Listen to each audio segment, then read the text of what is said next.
Archéologue ou journaliste, l'émission qui te raconte les histoires de l'histoire, les grandes aventures passées, mais aussi celles qui nous attendent. Dans Archéologue ou journaliste, un épisode sur deux, je vous propose une dinde au four.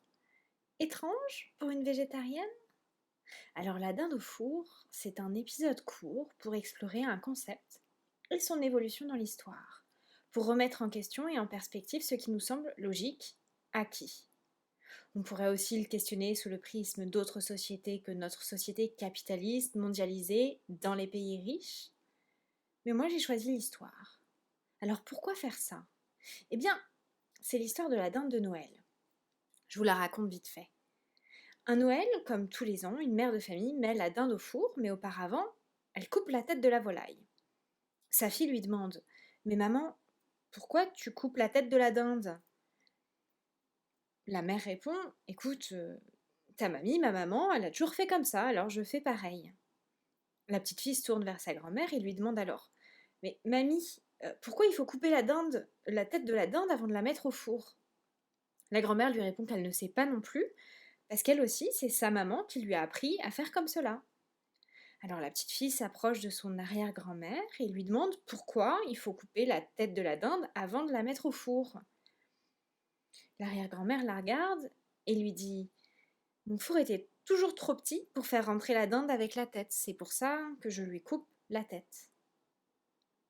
Cette histoire, elle illustre bien l'idée qu'il faut questionner tout ce qui nous semble logique, qu'on a toujours fait comme ça a toujours été comme ça, pour faire de vrais choix et prendre des décisions en pleine conscience et pas seulement par automatisme. C'est tout l'objet de cette émission.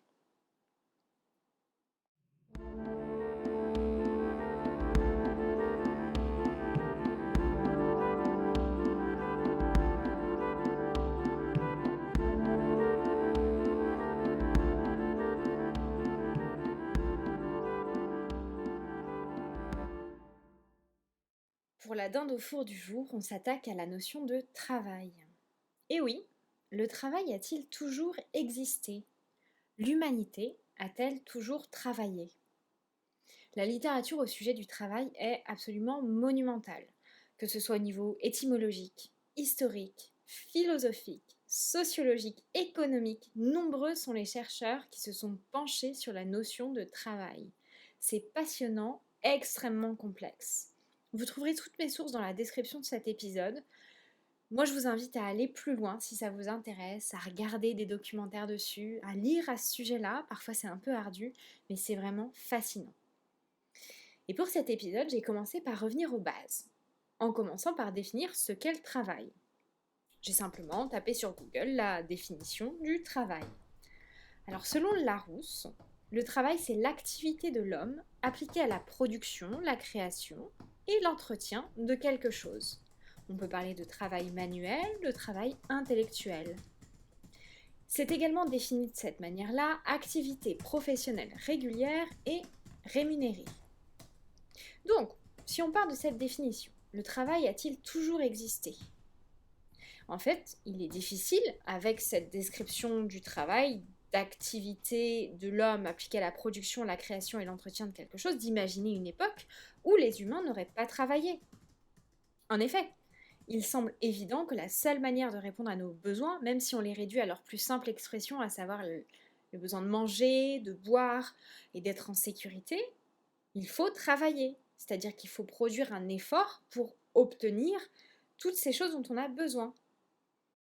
Si on revient sur la notion du travail telle qu'on la connaît aujourd'hui, à savoir l'activité professionnelle régulière et rémunérée, quand est-elle née? Puisqu'on voit bien que dans les sociétés primaires, ça n'existait pas, cette notion de rémunération. Remontons dans le temps et on va étudier la notion du travail. Si on regarde du côté des sociétés primitives et traditionnelles, on voit qu'ils ne connaissent pas cette notion de travail. Alors, évidemment, elles aussi, elles doivent répondre à leurs besoins de base. Et pour cela, elles produisent et elles échangent ce qui leur est nécessaire. Mais ces productions et ces échanges sont toujours faits dans la limite des besoins du groupe, sans aller au-delà des besoins. Il y a des ethnologues qui sont allés observer des sociétés traditionnelles, donc par exemple les chasseurs nomades du désert du Kalahari, des agriculteurs sédentaires amérindiens. Et leurs recherches ont montré que ces peuples travaillent en moyenne moins de 4 heures par jour. Il y a un chercheur qui s'est même rendu en Amazonie, observer les Indiens Yanomami, qui est une des plus grandes tribus d'Amazonie, et qui a compté que toute activité comprise, ils travaillent à peine 3 heures. La conclusion qu'on peut tirer de ces peuples-là, c'est qu'il n'y a pas de travail au-delà de ce qui est nécessaire pour vivre. Le temps supplémentaire n'est pas utilisé pour avoir davantage, mais pour s'occuper à d'autres activités, qui peuvent être la fête, les célébrations, le repos. Le travail n'est donc pas le travail au sens où on l'entend aujourd'hui le plus souvent, à savoir une activité rémunérée. C'est juste un moyen d'obtenir de quoi vivre. Les activités ne sont là que pour répondre à un besoin. L'activité en soi n'est pas l'objectif, on répond à son besoin de base. Et d'ailleurs, c'est cette idée de répondre à un besoin de base qui fait que le travail a longtemps une mauvaise réputation, notamment chez les Romains et les Grecs dans l'Antiquité. D'ailleurs, si on revient juste à la racine du mot travail, tripalium en latin, c'est torturer. Alors oui, les Grecs et les Romains maîtrisaient le travail. Alors, c'est ce que certains chercheurs disent, d'autres disent qu'il faut quand même nuancer le propos. On ne va pas rentrer dans ces détails-là. Toujours est-il que pour les Grecs et les Romains, travailler, c'était un peu une punition divine. C'était s'aliéner à la nécessité. C'est comme ça qu'ils expliquaient l'esclavage. Le philosophe Aristote, vous avez peut-être entendu parler de lui, lui-même il avait des esclaves pour se libérer des contingences du quotidien. Mon prof de philo de terminale nous a expliqué qu'Aristote n'aurait probablement pas produit tout ce qu'il a produit sans avoir eu des esclaves, parce qu'il aurait dû s'occuper, comme tout un chacun, de pouvoir se procurer à manger, à boire, cuisiner tout ça, un toit, etc. Alors Aristote, il ne niait pas que les gens qui étaient esclaves pour lui étaient des humains, mais il refusait de voir leur humanité, parce qu'il les estimait soumis à la nécessité. Alors Aristote, il a quand même travaillé sur cette question, pas forcément du travail, mais de l'activité, et il a distingué deux principaux types d'activités. L'activité qui vise à produire quelque chose qui est à l'extérieur de soi, donc ça peut être une production de nourriture, d'objets manufacturés, dans le cas du travail par exemple, qu'il a appelé la poiesis. Pour lui, dans la poiesis, on s'épuise à créer quelque chose qui nous échappe. Et l'autre type d'activité s'appelle la praxis, ce sont des activités qui transforment le sujet. Elles sont donc considérées comme nobles. C'est l'activité elle-même qui compte et pas son résultat. Donc par exemple, écrire pour le plaisir d'écrire et pas pour un article qu'on doit remettre à son patron, par exemple. Dans ce contexte, la majorité de ce qu'on appelle travail est considérée comme poiesis et perçue comme contraire à la dignité humaine. La vision négative du travail, et particulièrement du travail physique, est la même au Moyen-Âge. En latin, puisqu'à l'époque on parle latin, je parle pour la France, on utilise le mot labor. Labor au sens de labeur, peine, pour désigner le travail. Le travail est alors vu également, comme pour les Grecs et les Romains, comme une punition divine. À l'époque, le travail n'est pas distinct du reste de la vie, en sens, il est vraiment différent de ce qu'on connaît aujourd'hui. Il n'y a pas vraiment de différence entre le temps personnel et le temps de travail. L'un se fond dans l'autre, au rythme des saisons et des fêtes. Avant de partir sur l'analyse de ce qui se passe au niveau du travail au Moyen-Âge, il faut rappeler que le Moyen-Âge, ça se passe sur 1000 ans. Et en fait, c'est pas une période qui est homogène. Il s'est passé beaucoup de choses, ça a beaucoup évolué.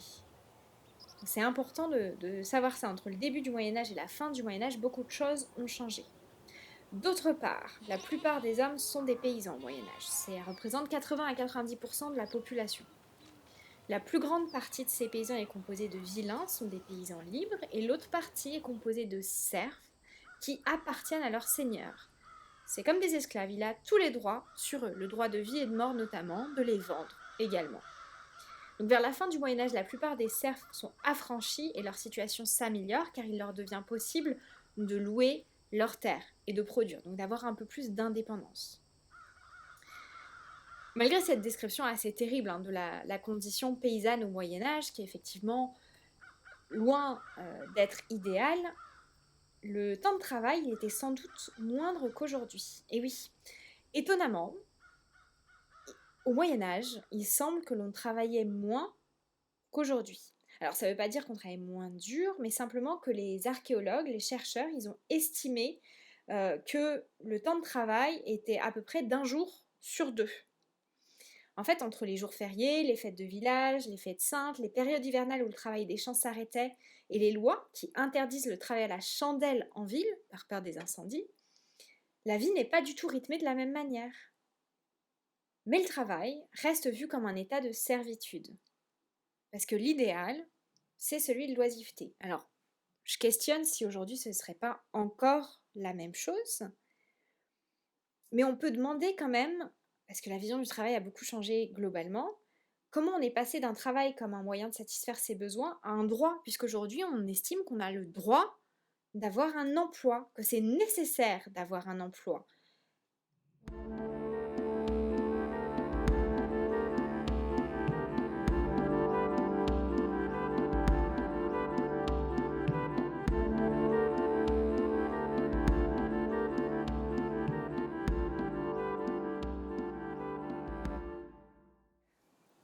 Avec la révolution industrielle, on assiste à une transformation profonde de la société, et le travail réorganise complètement celle-ci.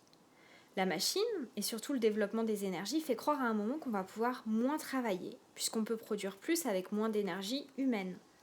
Pendant quelque temps, on se demande si on ne va pas faire face à une civilisation des loisirs, la machine libérant aux hommes du temps pour s'occuper autrement. Alors, avec le recul, on sait très bien que ce n'est pas ce qui s'est passé. Parce que dans le même temps, avec cette même révolution industrielle, le travail devient spécialisé, divisé, perdant un peu de son sens, devenant de plus en plus aliénant. C'est-à-dire que l'homme perd la maîtrise de ses propres forces au profit d'un autre. C'est la définition du capitalisme, en fait, l'appropriation privée des moyens de production. Les capitalistes, donc ceux qui détiennent le capital, qu'il soit purement financier ou bien sous forme d'entreprise, achètent aux travailleurs leur temps et leurs compétences en échange d'un salaire.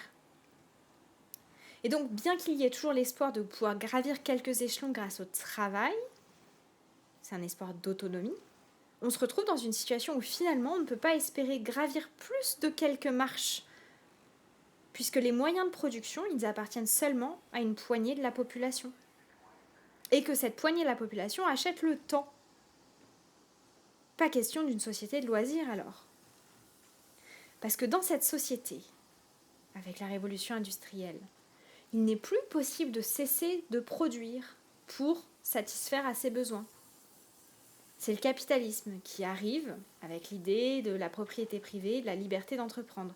Alors, cette idée du capitalisme, ça donne également des lettres de noblesse au travail, parce que celui qui travaille en usant de sa liberté d'entreprendre, il s'enrichit. Et le travail, il n'est plus quantifié uniquement par ce qui est produit. Lorsque l'on a produit suffisamment, on peut s'arrêter, mais par le temps.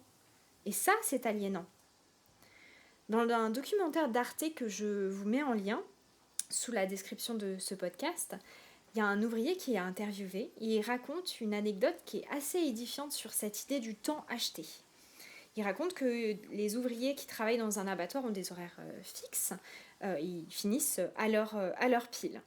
Et un jour, ils se rendent compte à la fin de leur journée, alors que l'heure de fin de journée est arrivée, qu'il reste 5 vaches à découper. 5 vaches, c'est 5 minutes de travail. Donc ils se concertent entre l'équipe et ils décident, 5 minutes, ça va. Ils vont faire le nécessaire et ils font les 5 vaches. Et le chef, qui est au demeurant très sympathique, les en remercie. Le lendemain, ils finissent toutes les vaches qu'ils avaient à découper 10 minutes avant l'heure fixée. Et là, leur chef, il leur demande de s'occuper des vaches du lendemain pour prendre de l'avance, au lieu de leur donner leur temps.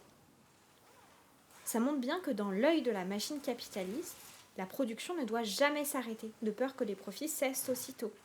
Les employés sont payés au temps, ils doivent remplir ce temps.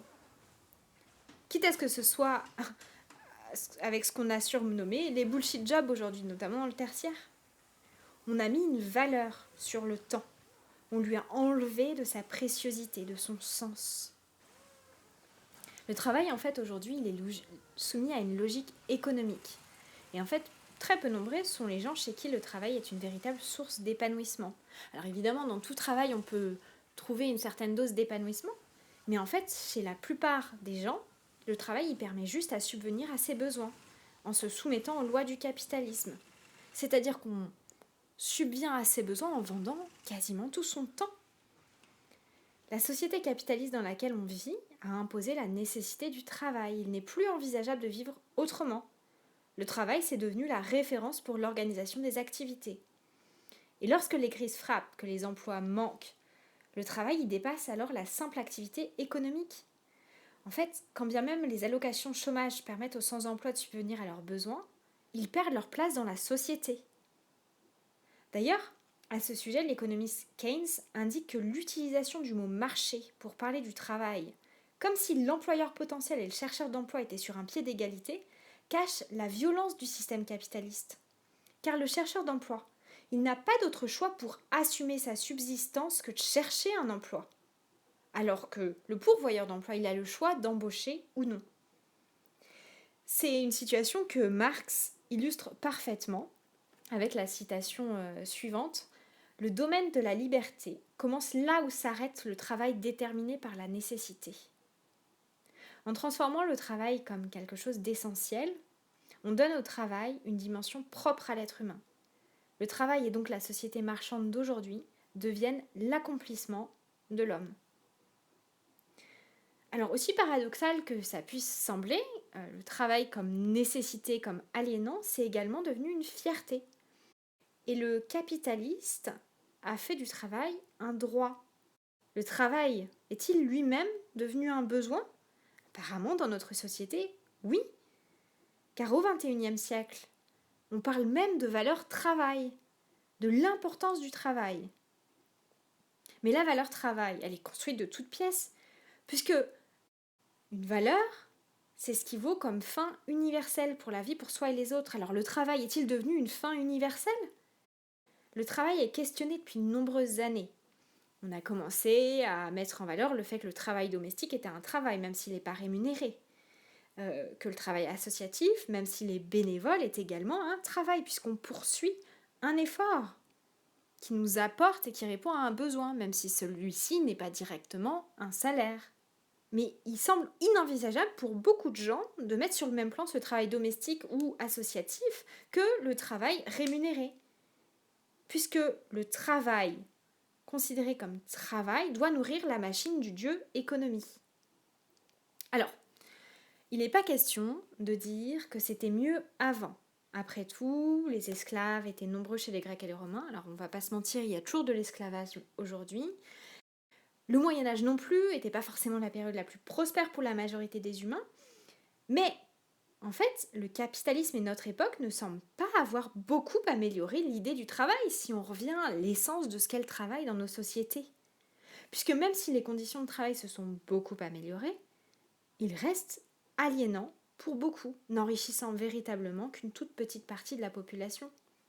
Alors une nouvelle fois, je vais citer Marx.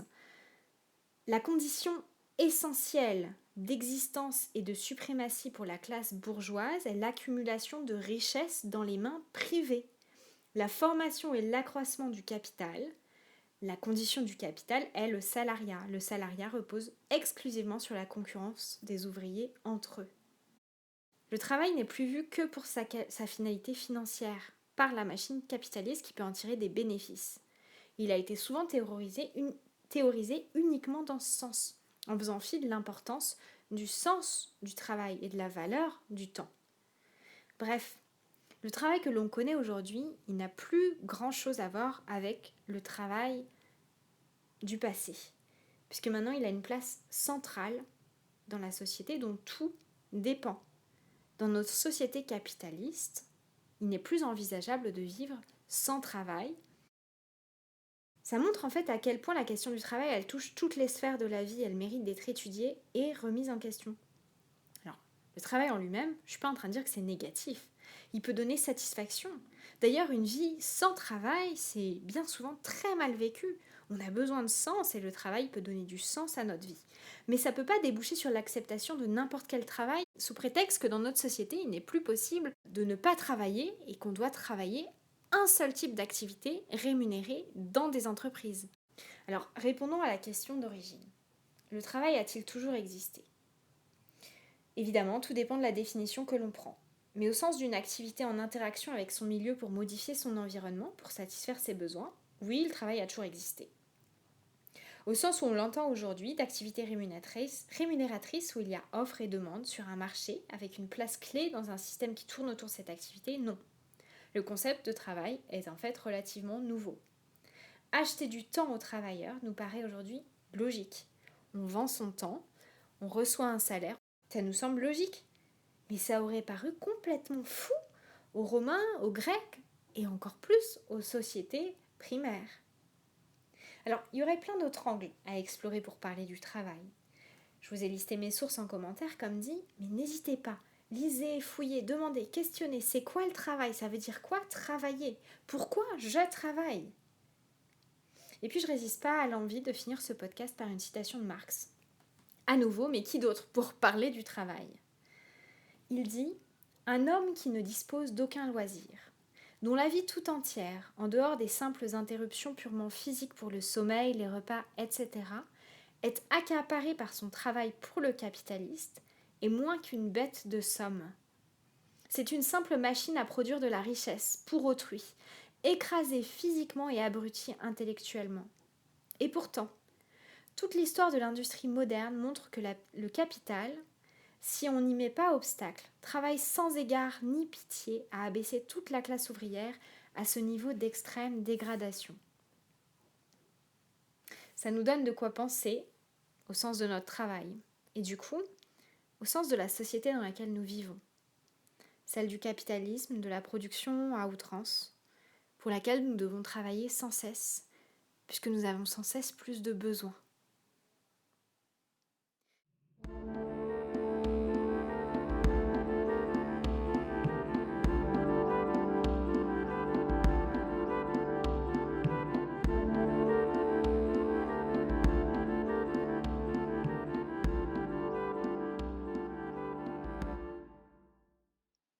J'espère que cette dinde au four vous aura plu et que vous continuerez de vous demander si c'est vraiment nécessaire de couper la tête de la volaille avant de la cuire. À très vite.